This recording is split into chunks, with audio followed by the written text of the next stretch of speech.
ओम इदं विष्णुरविचकरमे तरेधानि दधे पदं समूढमस्य पाग्सुरे स्वाहा यस्य स्मरणमात्रेण जन्म संसारबन्धनात् विमुच्यते। नमस्तस्मै विष्णवे प्रभविष्णवे नमः समस्तभूतानामादिभूताय भूभृते अनेकरूपरूपाय विष्णवे प्रभविष्णवे।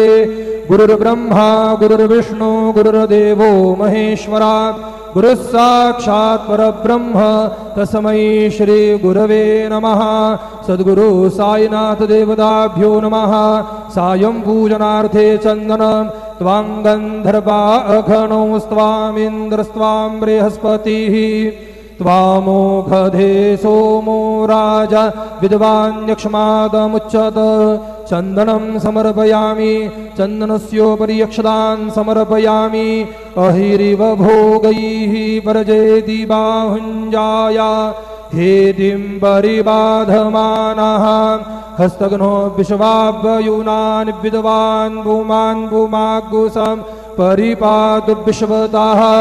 सौभाग्यद्रव्याणि समर्पयामि।